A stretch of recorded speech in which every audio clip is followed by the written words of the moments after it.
For the record, saya tidak pernah memanggil sebarang press conference sepanjang karier saya sebagai pelakon. Saya rasa bukanlah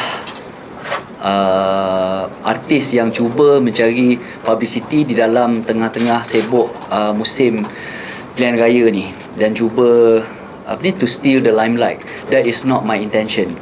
The reason why press conference ni dipanggil adalah untuk saya menyuarakan rasa tidak puas hati saya terhadap apa yang telah berlaku kepada saya baru-baru ini. Saya mempunyai sebuah Facebook account daftar atas nama Azhari bin Sulaiman, which is account peribadi saya. Dan semenjak akhir tahun lepas, bulan 10, saya telah bergiat aktif dalam membuat posting-posting yang berbau politik dan juga berbau sentimen politik dan juga tentang keadaan negara kita sekarang ni, tentang keadaan politik di negara kita sekarang ni. Semua komen-komen saya menjurus kepada suasana politik yang akan suasana pilihan raya yang akan berjelang hari Ahad ni. Jadi suara saya yang posting-posting saya itu adalah posting-posting yang saya boleh iktirafkan sebagai provokatif dan juga sebagai penjentik kepada sesuatu isu untuk menggalakkan saya punya friends dan juga saya punya follower untuk bertukar-tukar pendapat tentang posting yang saya lakukan. Posting-posting yang saya lakukan tu adalah berbentuk persoalan. Contohnya masa Tok Guru Ni Aziz mengatakan bahawa orang yang dalam UMNO tu adalah orang yang murtad. Jadi saya telah membuat satu posting yang agak panas yang mengatakan, Assalamualaikum Ustaz, saya ni dah murtad sebab saya ni orang UMNO. Jadi macam mana untuk saya pulang semula ke pangkuan agama Islam yang saya sayangi?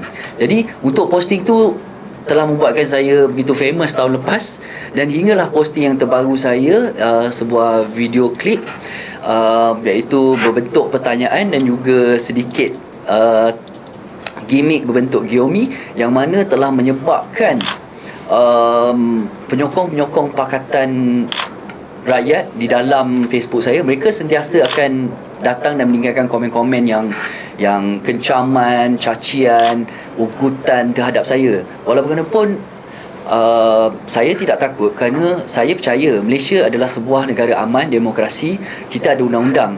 Jadi I'm not saying that I am untouchable. Anything can happen to me. If I were to go out, somebody might blow my car because of my vocal di atas kelantangan saya. Tapi tak apalah, saya berjuang atas diri saya sendiri. I am my own army. I don't have tuan, I don't have supporter. I only have my 2 cats and my 3 computer screens that I face every day. So my research, I do a lot of political readings, I do a lot of blogging readings. So I compose semua material yang I baca, and then I post something in order to get people to respond. Dulu sebelum zaman media sosial, it's quite difficult to justify if you have an idea. Now Facebook is just like a yellow pages or information center. When you post something, people will comment, then you get a better view of a certain issue. That's the intention of the Facebook. But now it seems when I voice out my voice, it seems that this group of people yang tak suka dengan komen I telah secara sistematik dan juga secara koordinat telah bersama-sama menyerang Facebook saya hingga Facebook saya kena disable. Jadi bila benda ni dah berlaku, mereka menyekat hak saya untuk bersuara.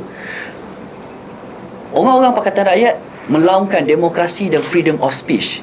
Do you understand the true meaning of freedom of speech? When you don't agree with one punya ideology, you shouldn't be slating and you shouldn't be attacking in such manner.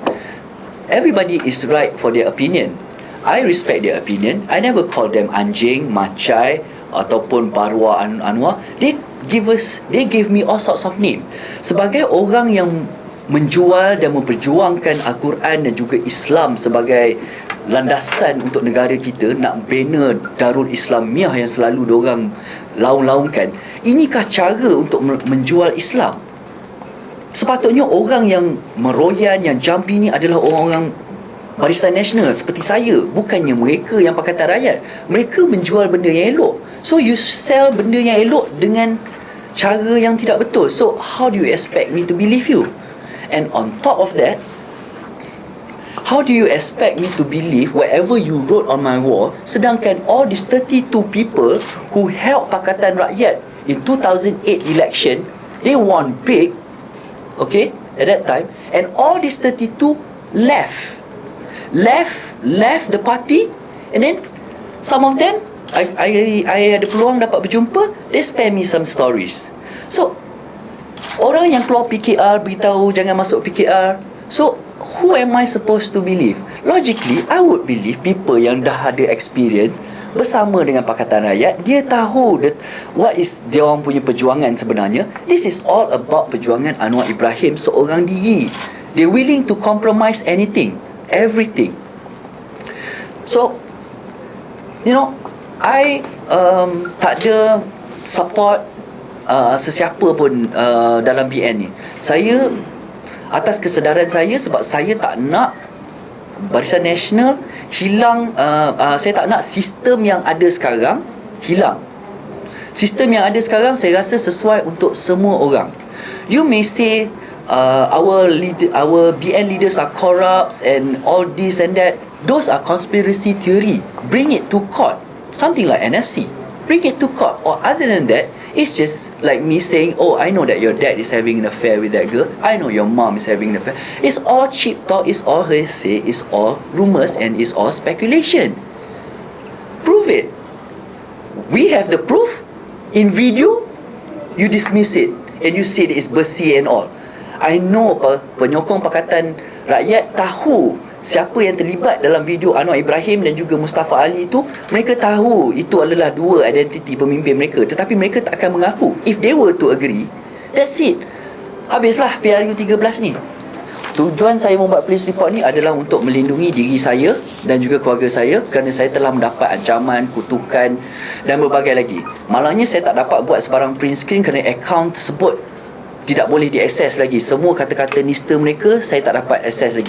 Tapi saya akan minta tolong pakar yang boleh membantu saya untuk saya retrieve balik akaun saya tu, dan saya akan print screenkan balik semua tuduhan, cemohan yang telah dilemparkan kepada saya. I dah bersumpah dan I dah cakap saya sanggup disambar peti kalau saya bersalah menuduh Anwar Ibrahim dan juga Mustafa Ali terlibat dalam video seks yang mereka diperangkap itu. Dan saya dapat kritikan macam-macam lah, terpesong akidah lah, itulah ini. Dan saya telah mencabar mereka dalam posting terakhir saya mencabar mereka untuk merujuk kepada Majlis Syura PAS, sama ada Majlis Syura PAS memarahi saya atas tindakan saya ini kerana menyerang Anwar Ibrahim dan juga Mustafa Ali atas pelibatan mereka atas video seks itu. Mereka tak jawab. Yang cuba mempertahankan Anwar Ibrahim ni adalah geng-geng cyber troopers, I think, because daripada ID diorang kat Facebook tu, it's not a real account. So who else could it be? So I am assuming these are the cyber troopers from Pakatan Rakyat that has been attacking my Facebook account until dia jadi disabled. I got blessing. Do you think I dare to risk my life to minta Allah sambar peti kepada saya? Dan semua penyokong Pakatan Rakyat dalam Twitter dan juga semua mempersendakan saya. Abang Zahar sekarang hujan lebat, jangan keluar rumah, akan kena peti. Saya berdoa kepada Allah, semoga Allah akan tunjukkan siapa yang betul, siapa yang salah dalam situasi ni. Saya sanggup mati demi nak menunjukkan kebenaran, dan saya dicemuh dan mereka menggunakan agama.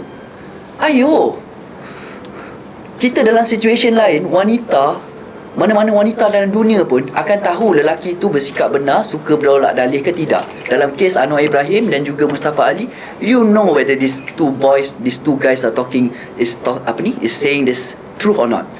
Saya orang dalam bidang production, kami ramai dalam bidang production ni, kita tahu apa yang telah dipertontonkan, apa yang kita dah tengok tu is impossible to be done. And again, I repeat, dalam industri kita ni, industri perfilman kita ni, ada ramai orang-orang penyokong Pakatan Rakyat yang ada dalam industri production, baik daripada producer, editor, animator, CGI, actors, you name it. They have the whole team. And the whole team just say, oh, I give up, I cannot do it. So if it is can be done, could you at least show some sample that it can be done? Saya seorang yang IT literate. I know there is CCTV camera. I know there is a spy camera. I know there is a night vision camera. It is available.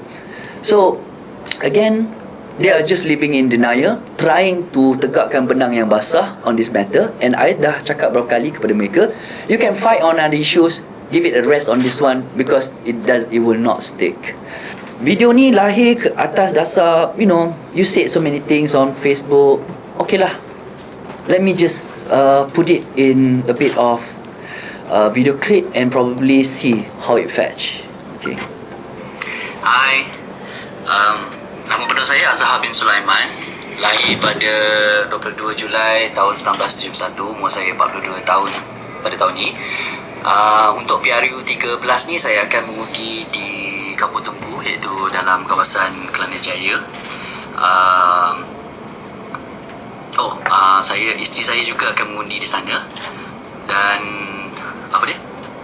saya tak ada berniat untuk menjadi sebarang calon ataupun terlibat dalam politik. Saya cuma sebagai penyokong kepada Barisan Nasional, itu saja. Apa? Peliknya soalan you. Tak, saya bukan gay dan saya bukan bisexual, okey? Astaghfirullahalazim. Mengucap, boleh? Saya bersumpah dengan nama Allah Subhanahu Wa Taala yang saya bukan gay dan juga bukan bisexual. Saya bukan gay, saya bukan bisexual. Sumpah demi Allah. Kalau saya tipu, biarlah kilat yang bunuh saya malam hari ni. Apa pula jam Omega? Hilang ni jam Omega? Ada? Okey ya? Apa yang you cakap ni? Anyway, saya ucapkan mengambil kesempatan ni untuk mengucapkan selamat mengundi kepada anda semua yang di sana yang telah pun berdaftar sebagai pengundi berdaftar. Okay, good luck. Bye. I know you all semua marah ke I sebab selalu bagi posting-posting yang panas dan juga attack kepada Pakatan Rakyat. Well guys, I sebenarnya agak upset jugalah kerana ada beberapa orang yang dalam pakatan tu, kalaulah bayangkan kes diorang tak ada, apa jadi kepada kekuatan Pakatan Rakyat? Macam kes Mak Sabu tak ada, adun selisingnya kes tak ada kes Anwar Ibrahim, Stopa Ali, kes-kes ni semua tak ada. Can you imagine how strong Pakatan Rakyat will be? And then again, saya dalam bidang penerbitan ni dan kawan-kawan semua rasa agak terror betul korang boleh kata video tu fitnah dan video tu boleh dibuat. You guys tahu tak, dalam industri perfilman negara ni ada ramai juga penyokong-penyokong Pakatan Rakyat, daripada producer sampailah kepada cameraman dan juga editor. Kenapa diorang sendiri pun cakap benda ni impossible?